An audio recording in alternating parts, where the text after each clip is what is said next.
So in this video, I'm going to briefly demo how to dismantle a boss through debuffs and damage stacking. So this is chapter 20, the chapter where it's a Fog of War map, where Gris teleports back to his little position, but you can set up a trap for him. Now, for most bosses, what you want to do is you want to open with a debuff and then start getting as many backups next to or within range of the boss as possible. So in this case, I'm going to open with a debuff. It's also ideal to hit the boss at 3 range if it can't counterattack at 3 range. So you can basically get a free hit on it, put some chip damage, get a debuff on it, trigger some backups.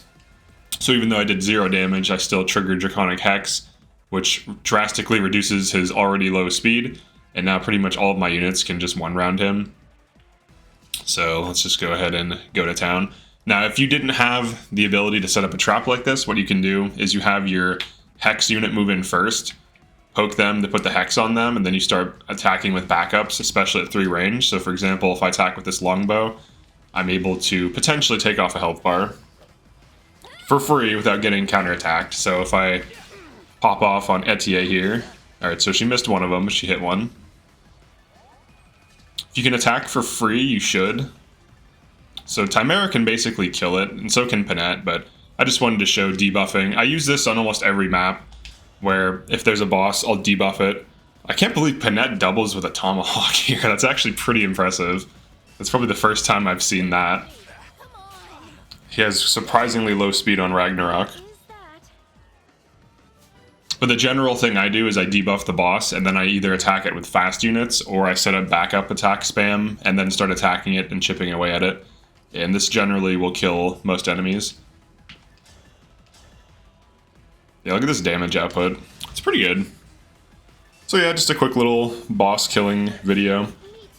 There are other ways to kill bosses easily. If you can just outright one-round it with specific builds, that can be better in some cases.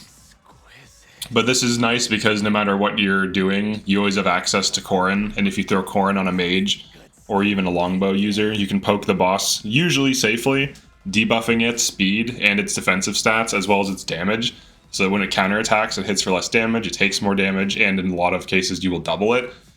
Alternatively, you could use abilities, or you could even use like Torrential Surge to debuff it, which also puts a Void -30 tile down if it's a ground-based enemy boss, so that can be huge as well, just to increase everyone's hit rates.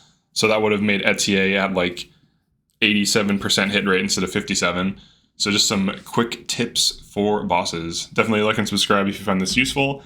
Feel free to drop a comment and even suggest new videos to make, because I'm always open to suggestions, and I'll see you in the next one.